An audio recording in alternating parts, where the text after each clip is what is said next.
And there's been buzz around the ChatGPT since November 2021. So there is a lot has been written about, a lot has been talked about in media and print, electronic, everywhere. You can see that and can around listen the buzz that what ChatGPT is. Some say that it is quite good, quite useful for human being. Others say no, it will damage humanity and it will be a threat to human creativity, knowledge generation, and creativity. All these stuff are coming simultaneously. But as learners, as researchers, that we need to be very much conscious about our stance, and we should be aware of where our stance is and on what basis we build our stance, and that should be logical, should be more positive, more pragmatic, and more realistic. So this is an effort to this direction, that we talk about ChatGPT as an innovation and how can we integrate it in research in general, and in particular in each step of research, because research is a complex process and involving so many procedures involved, so many steps involved. So it is up to us and our purpose, that how we can integrate it and where can we find the entry points that we can integrate this ChatGPT. One more thing that I would like to clear, that similarly my experiences are so encouraging for is in terms of this innovative tool, and yours may be different than me, and that maybe some reasons that we can also discuss in between. So how to match these two experiences and make positive sense.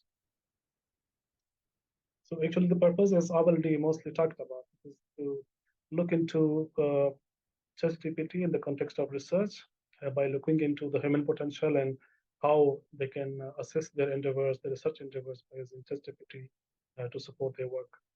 So the very first thing that we need to understand what actually ChatGPT is, because there has been still misconceptions or misperceptions about ChatGPT and about any innovations that we use, and we need to be understanding about how it works, is the mechanism it's working on. So actually, we are aware, most of us may be aware of the artificial intelligence, which has been used for quite a long time now. So this is actually part of this artificial intelligence. Artificial intelligence is all about producing human-like responses, such as text identification, decision-making, patterns identification that was supposed to be done by human. Now it's been done by machines, so that's why we call it as artificial intelligence.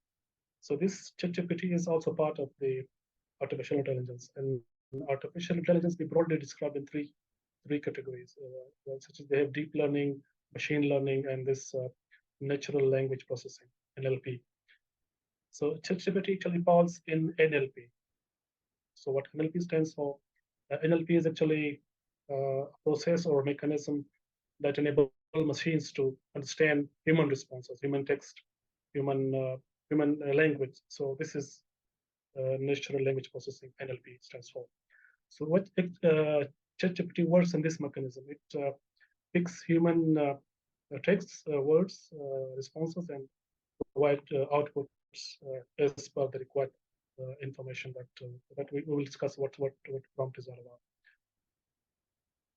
So what can it perform? What can it does for us as a researcher, or as a writer, or as a academician, or as a teacher?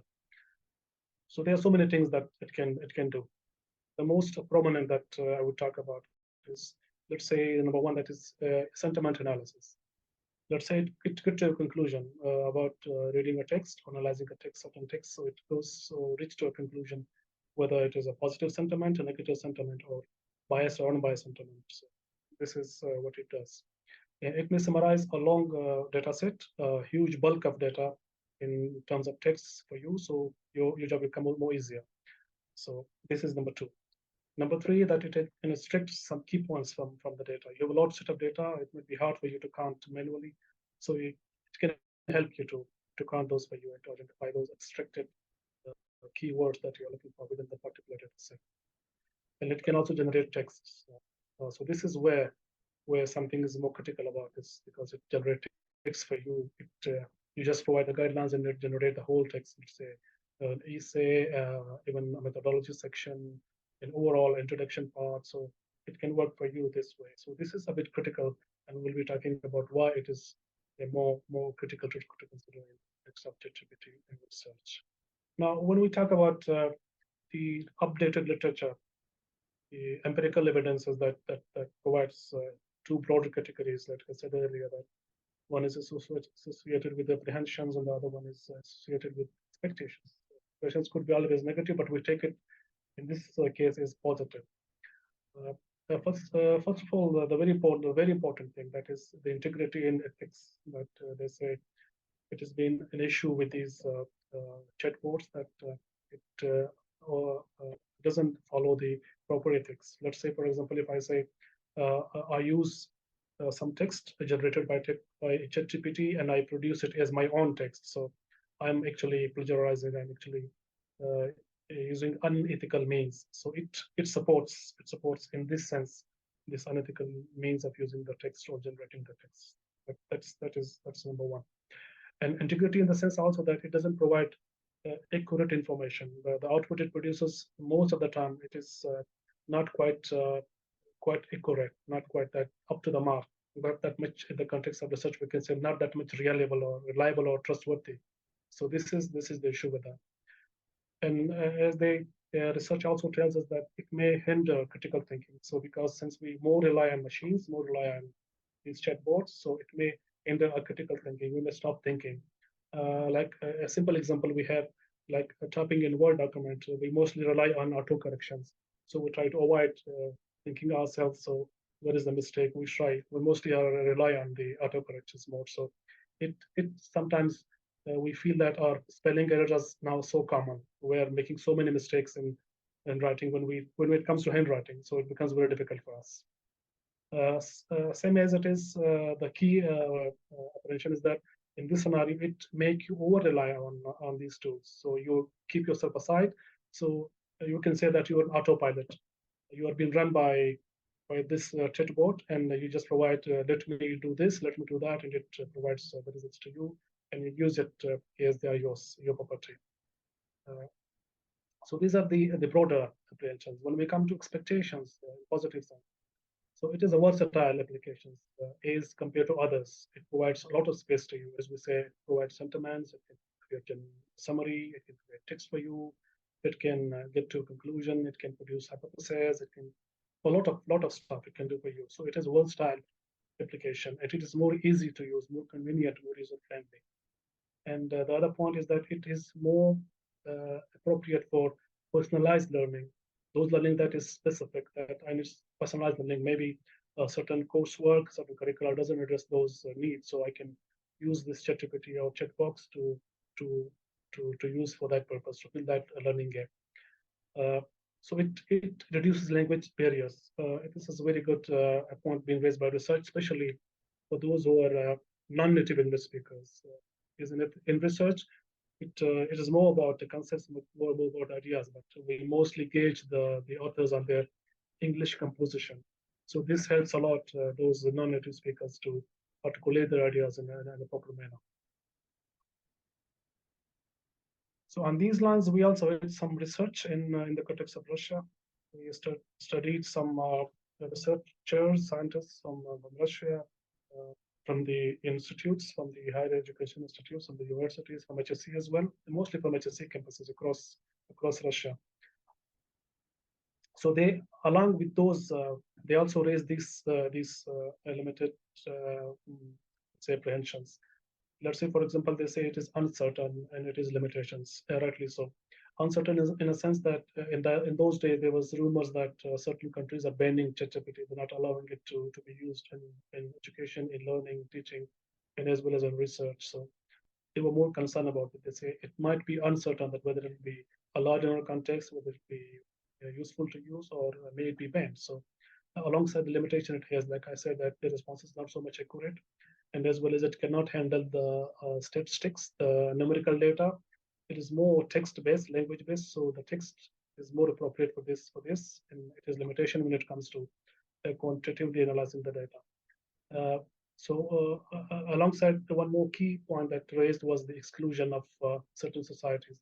If we don't allow, we don't provide access to some societies, and we ban it to some countries, so this may cause some exclusion, that we may call it AI exclusion in learning and research, like we had in the past digital exclusion, that so many countries had access to digital infrastructure, and many countries did not have. So they were excluded digitally.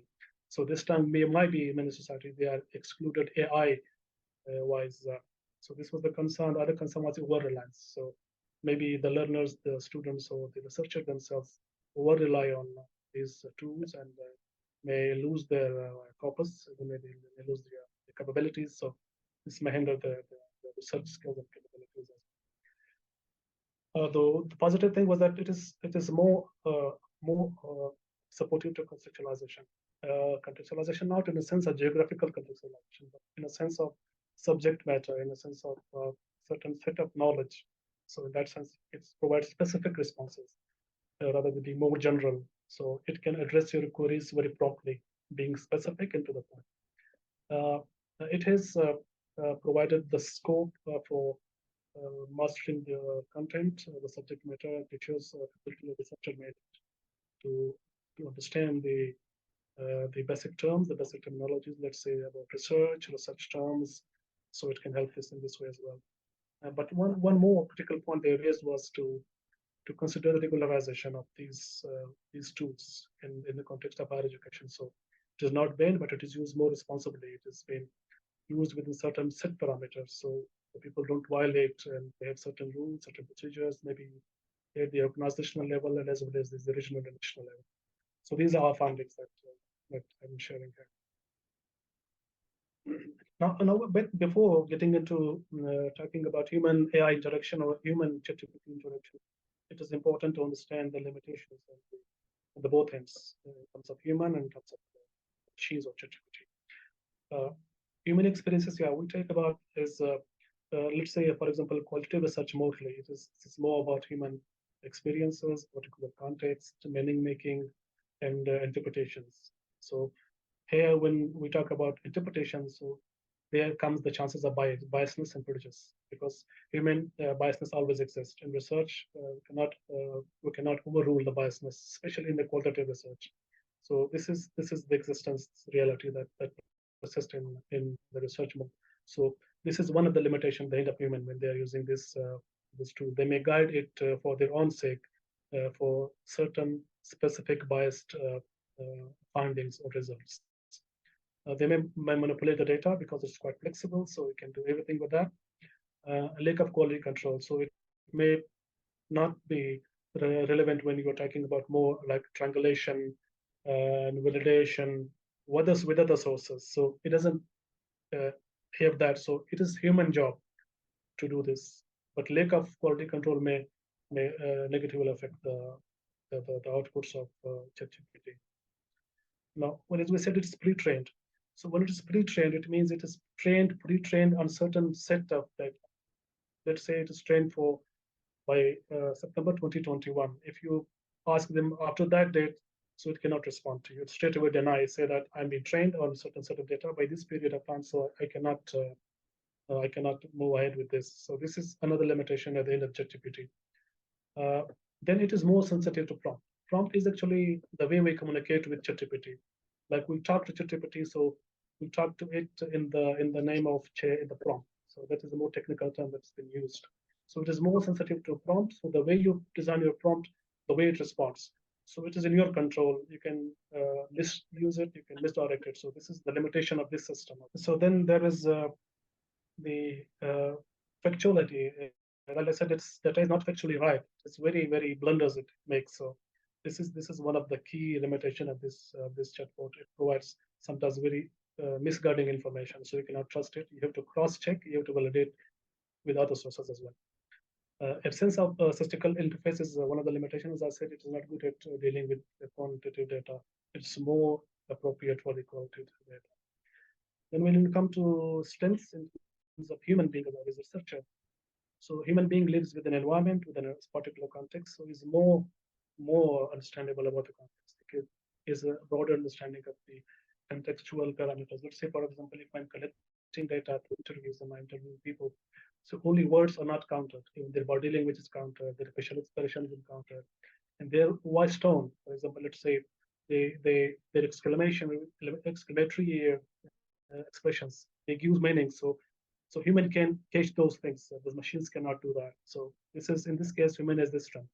So one more thing that human can emerge in the data, he can feel, he can consciously decide, but machines are apart from this. So meaning making is another part that human do well. In terms of the context, the environment, the factors that it associates with. So it is more multidimensional meaning making. Yes, critical thinking is another dimension of human being, and domain knowledge as well. Then we talk about machines or ChatGPT as a strength. So it is efficiently being able to process the text and very bulk of text, a huge set of text in a couple of seconds. So this is the strength of it, and it is ability to recognize patterns, recognize parameters that you set for it can help you identify those patterns. So it can summarize you the text, a large text in a very short span of time, very consistently sparing your time and energy and even resources. So these are the strength and these are the limitations of ChatGPT and as human being. So we need to be very cautious about these limitations and these strengths when we are using ChatGPT in our research work. Now let me proceed with the very important slide after this one, that is to explain about where we can power the potential entry points that we can explore and that we can use to inject and use ChatGPT for a meaningful process of research performance. Because we all know that research is a cyclic type of process. It's not in an end, so we research all the time. So with the research journey, we begin with a problem statement, we do literature review, we form a theoretical framework, conceptual framework, then we go to hypothesis and assumptions. We have research design, we have certain population and sample size for data collections, a source of data collection, and then we have data analysis procedures, and we come up with the report write-up to share our results with the broader audience. So this is the whole cycle. Now we will try to construct or formulate some prompts that about how we can generate a problem statement and how we can help to review literature. But one thing I would like to make it clear, very clear here, is that we should have our work in our hand, then help this, gain help from this tool to help us present or rearrange or reorganize our work in a more appropriate manner, rather than providing the reading tool to ChatGPT and following it blindly and sitting back on the back seat and let it drive through the research process. So in this way, it will be, I think, even unethical and as well as non-productive and will remain irrelevant in the context of research. So we need to be very clear about our purpose. I always say that our purpose is the primary thing that we need to be cautious about. Very clear, very specific, what we want it from. And one more thing, that we should be clear about all the things that we have in mind in all steps of the research. Then we can effectively and wisely use this tool. So how do we communicate with ChatGPT? As I said earlier, that is called prompt. The prompt can be a recommendation, prompt could be a question, a statement, a suggestion, an intro, a trigger, anything that let ChatGPT respond to you would be considered as prompt. So in this model, we typically refers to instructions to be provided to the system or to the ChatGPT, and to gain the response that you aim for. So this is the way how we connect with ChatGPT or communicate with it and get our responses. Now this slide you need to be very cautious about, because we need to clarify that what are the characteristics of an effective prompt that can help us attain the desired results that are more comprehensive, more meaningful, more reliable, and more trustworthy. So the clarity in everything that comes first. So we should be very clear in our prompts. So what we want ChatGPT or this device to tell us, to produce us, or to inform us. So that prompt needs to be very easily understandable, and that doesn't leave any room for any ambiguity. That is very clear. So your response is picked and responded as you want. That's number one. Number two, alongside being clear, it should be more detailed. details in a sense. For example, let's want to say, I provide a text and I say, please summarize this text for me. Yes. But if I say, would you please summarize the text for me, limiting it to 200 words. So this is more detailed and more focused prompt. So it will provide with a summary of the given text, but keeping in the limit of 200 words or 230 words or 250 words or 200 words. So this will do according. This is how we make it more specific. Our prompt clear and more specific. Structure is also very important. As we say, this is a language-based model. So our language will matter a lot. We need to be very clear in our defined prompts in the organization of structures of the sentence. How do we structure that? Even I say sometimes maybe a minute difference, a parenthesis putting somewhere, punctuation somewhere may make a big difference. So we need to be very clear about this structure of our sentences and prompts on it. So it should be open-ended. So it asks for more deeper insights, more variety of insight, more in-depth responses, rather than focusing. Let's say, for example, if I say, what does photosynthesis mean? It is the response, but very close, not so open.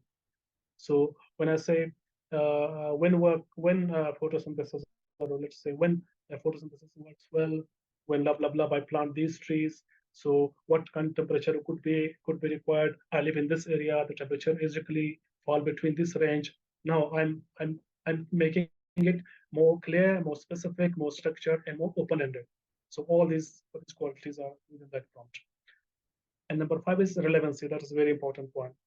You should be very much relevant with your purpose, with your task in hand, rather than being too general, too generous, or too general, too vague. Specific topic or issue you want to discuss, you should be very specific to that. For example, if I'm studying a certain set of history, so I can specify it. Let's say I'm studying the Russian history from 1980 to 2023 in relation to political stability. So this is my prompt for the ChatGPT. It is more relevant in terms of context. It is more relevant in terms of my topic. It is more relevant in terms of my subject. Number 6 is unbiased. We should not guide ChatGPT to produce the responses of our own interest, of our own purpose that we want to achieve certain sets, to manipulate in a way that I say provide. Let's say I say provide me positive points about the use of ChatGPT in teaching and learning, or I say prove ChatGPT as a positive tool for enhancing critical thinking of learners. So this reflects my biasness. I may say that, would you please elaborate, would you please explain the pros and cons of ChatGPT in the context of critical thinking? So my response is more balanced. It's not so biased, it's more balanced, and I can analyze myself which way I had to go. Number 7 is length. To be clear, specific, structured, open-ended, relevant, unbiased, we also need to be very clear of the length of the prompt. It should not be so lengthy that there are so many commas, so many punctuations, which are hard for the system to pick what we want to get. Actually, in the previous session, we had asked participants to get engaged in developing certain prompts, but we realized that majority of them, they didn't have access to ChatGPT at the moment. And always, as also our polls suggest that they still don't have access to ChatGPT. So I have certain strong prompts on my screen. So I will not say good or bad, but maybe I can say ineffective or effective prompts. So 1 to 7. So I would like the participant to, if they can respond to the prompts, whether they find it effective or ineffective or vague or clear. What is the responses? Let's say, for example, the first one is, actually I cannot see it. Let's say, tell me about history. So how do you find this prompt? Is it clear, specific, effective, ineffective, good prompt, or bad prompt?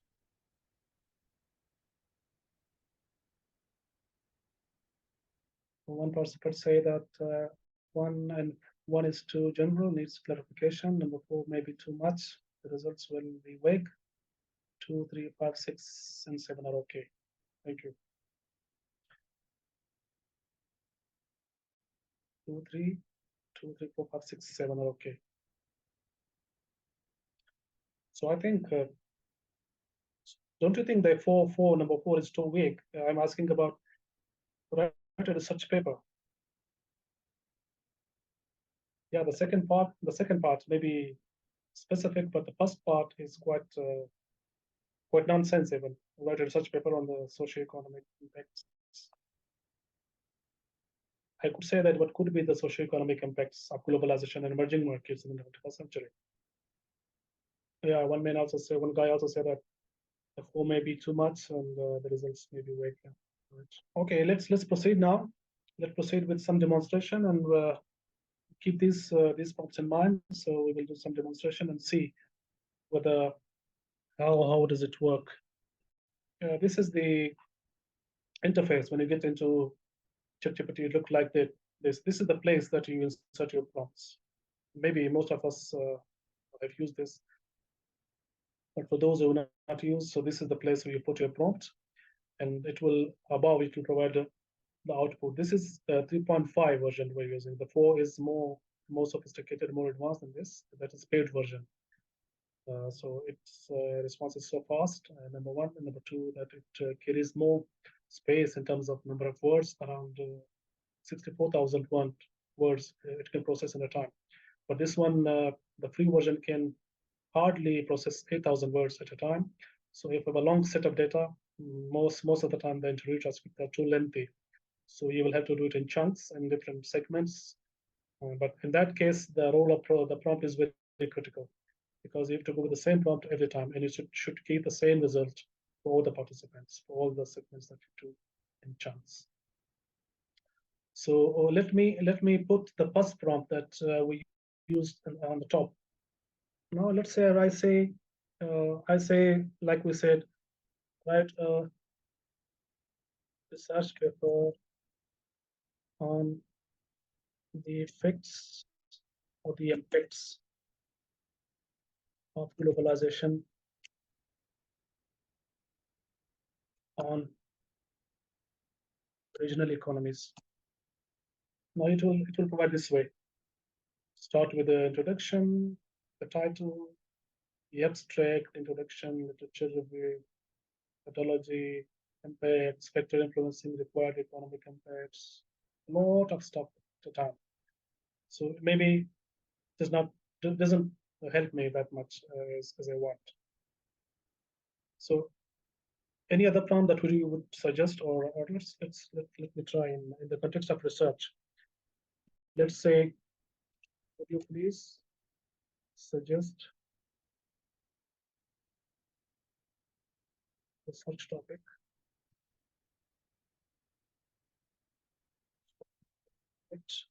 Uh,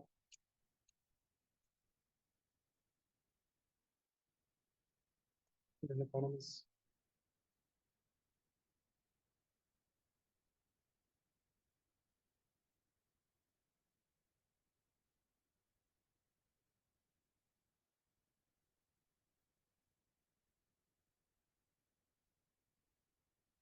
Now you see again, I asked it to provide me the title, the title of the search, but now it goes in deep.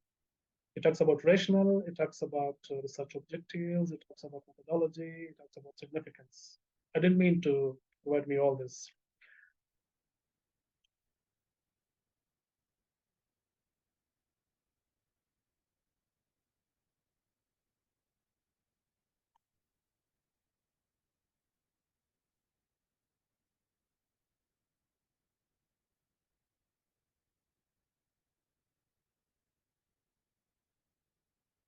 Now it provides a title to say the role of globalization in shaping income inequality patterns in developing and developed regional economies.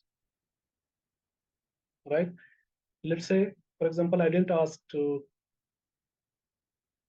income inequality, right? But it from itself, it added to make it more specific, because my aim was too broad, right? The impact of globalization, is so vast. I could make it more specified. Let's say, for example, I could say, would you please explain the effect of globalization on on uh, on job opportunities in developing countries? it will be made more specific, right? So this is how we play with our prompts. So these are some general prompts. For the given research objective, it means for the same thing, right? Okay, let's say, would you please suggest, let's say research questions.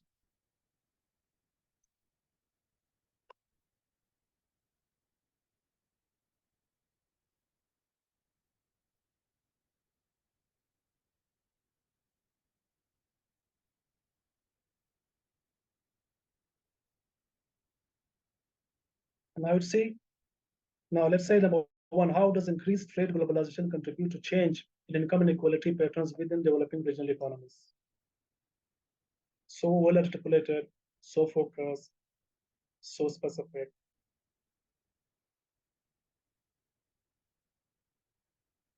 Yeah, one participant says that 4 is also unethical. 4, 5, 6, everyone is unethical. But it's the way you use it makes whether it's ethical or unethical. As I said, if I use my own context in my content and I just need help, is we need help. We take help from the sophisticated softwares like SPSS we use for our help, analyze data for us, Smart PLS, or others like Atlas TI, and Vivo. That these are the softwares that we use for analyzing our data set. So this is the same way it does, but it's more fast, more sophisticated, more versatile, more easy to use than those ones. So you see a lot of questions. Now it is your choice to select. Let's say if I suggest, would you please the most appropriate ones.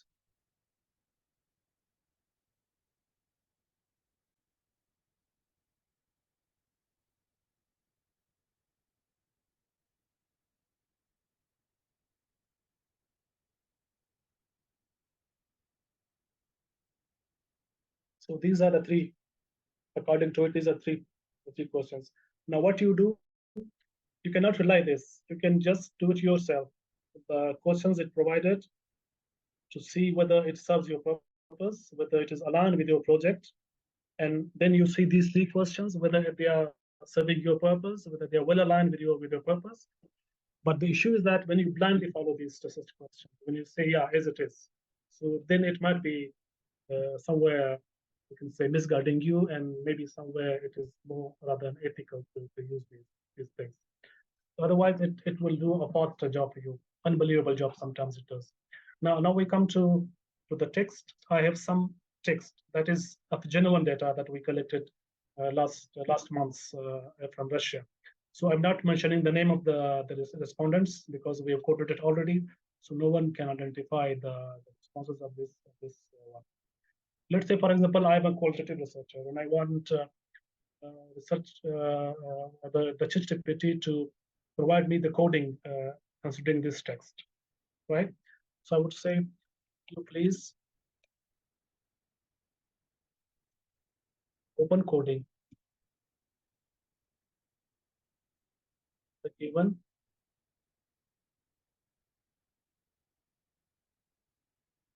transcripts. Now I paste. I say go.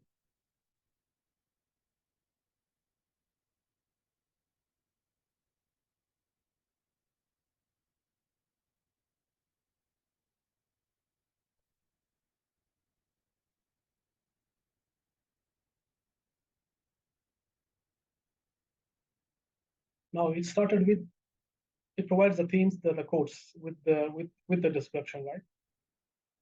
Now let's say I don't like this way. I want it to be uh, not rather than participants wise. I want it to be a theme wise, code wise, concept wise, right? And I also want the genuine codes against each code of the participants. Whatever the participant says, I want the genuine, the exact codes against each codes. So I would say, would you please provide the exact the participants for each code.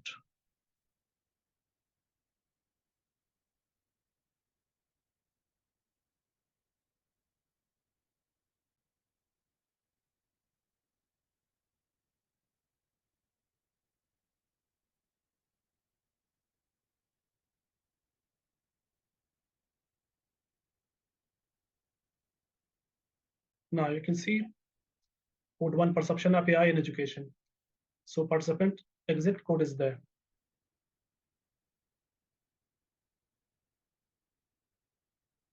For the challenges, the participant, whatever the participant says, the code exit code is there.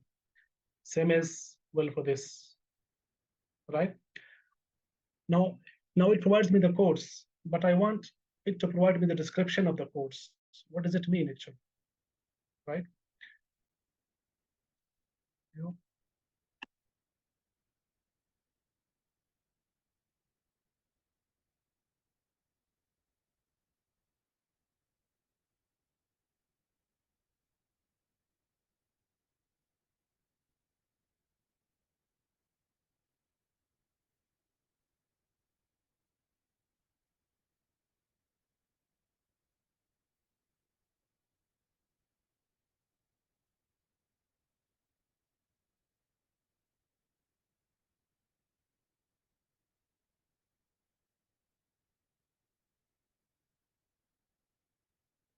now when we look at it, we see explanation is provided. This code reflects to how the participants perceive the role of AI in educational institutions and the importance of teaching people who how to effectively use it. Now it is the evidence it provides. Obviously, we cannot say, please do not use it. So I guess the thing is to actually teach people how to use it because it's always my surprise working with students. So it is all the way through, right? Now this is let's say for the open coding. Now I want ChatGPT to provide me uh, the responses as per the Excel coding that we call, or we say the deductive coding. So that we draw the codes first, a list of codes, then we ask the data, we refer to the data to fit to that codes, right? So let's say I say that I have two categories. I say challenges and opportunities, right? So I say, would you one thing you must have noticed that I'm not getting it putting it the data again and again. Once I put the data, I'm using just prompt and it's providing me the responses, right? So already it knows what the data is.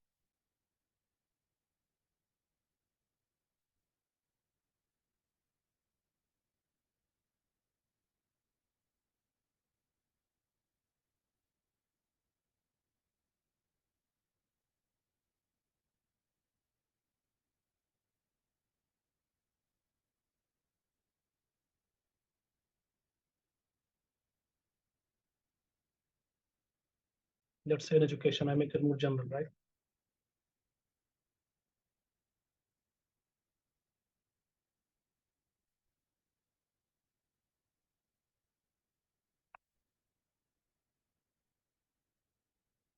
Now you see it provides me the description because it is in mind. The prompt I provided, last prompt I provided is still is in mind. So he's providing the description, he's providing the codes. Let's say now he created opportunities in, let's say, enhanced learning resources, promoting critical thinking, educators training, mean on the job support. That's it, that's opportunities, right? We talk about challenges, student over reliance on ChatGPT, quality of information, enhanced learning resources. This opportunity, sorry. So these two are the concerns is per this data set because I just provided two responses of one respondent. So it's not a big data. So if you provide big data, it will do it as fast as it did for the one participant, which was two interview questions. These are responses of just two interview questions. So this is how we do. Now I tell them that would you please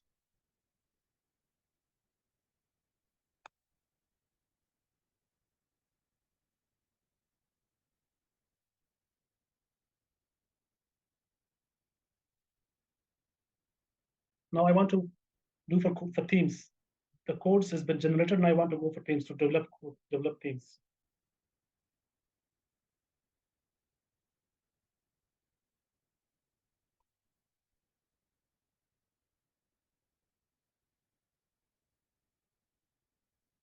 Now it provides just the bullets, which I think is not appropriate at this stage.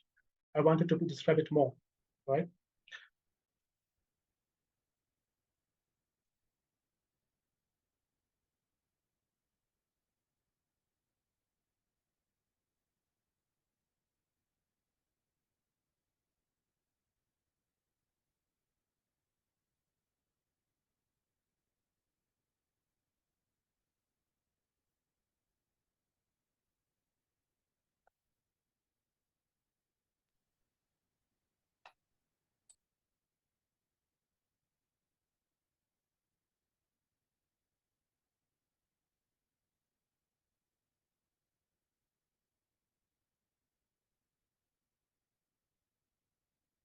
So these are now the themes of discussion.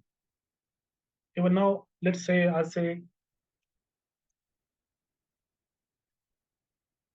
for me, I think till this stage, I think it is wise and it is logical, it is permissible or say ethical to use. But now, if I say, please, would you provide me the write-up for each theme? So at this stage, I think I will not go for it, because now I got the gist, I got everything. Now this is my role to take on.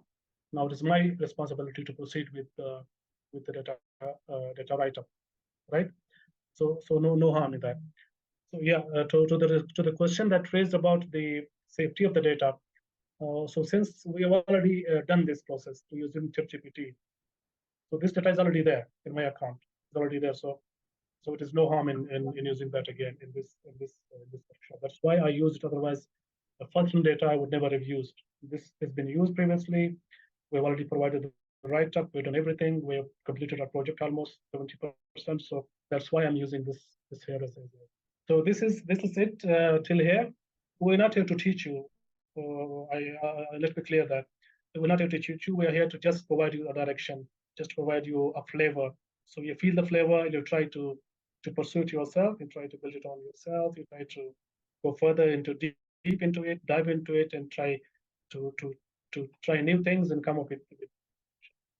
So what is our learning from this practice? Not from this exercise session, I mean, but what we have done as a research, working for the last 6 or 7 months, being quickly engaged with the participants, with the data, with its analysis, all this stuff. So we come to conclusion that the user must have a subject mastery. Let's say I'm doing a certain research on a particular topic, so I must be expert in that area. So then I can responsibly use it. Then it may not divert me. Then I can make my data more trustworthy, more reliable. Because if I see that the response is not that accurate, not that reliable, so I will go for triangulation. I will triangulate with other sources. I will go for more clarification. So this is very important that I have mastery in my particular subject. Clarity of purpose across is very important at each stage. To be very clear what we want from it. We should focus on how to use it in our support, and how it can serve our purpose in an ethical, responsible, and meaningful manner. That's very important to keep in mind. And we also need to be mindful of research biases. We should not provide the bias sort of prompts that let us generate or derive certain specific data set results that I want to achieve. So we should avoid those things. It will fall in the ethical domains. So we need to be careful about. One more important thing that we should, I think, I would suggest every participant to study a bit more what actually AI means and what ChatGPT stands for, what are their strengths, what are the weaknesses, and what does research says. It's more important. When you go to the web pages, they will bombard you with a lot of information that you will not be able to perceive, will not be able to make meanings out of it. So it is better to go to empirical stuff, to studies, study them, what they suggest, what is the empirical evidence that exists on the ground. So that's important. And I would suggest to rely on interdependent approach rather than being dependent on AI. We should use it for our support. I said in the previous session also that it has been said from long since that technology came into the human domain that behind every technology there is a human being. So we should be always behind the technology rather than putting technology in front of us. So unless we are doing on the same lines, I think this cannot harm us, and neither can harm us our skills.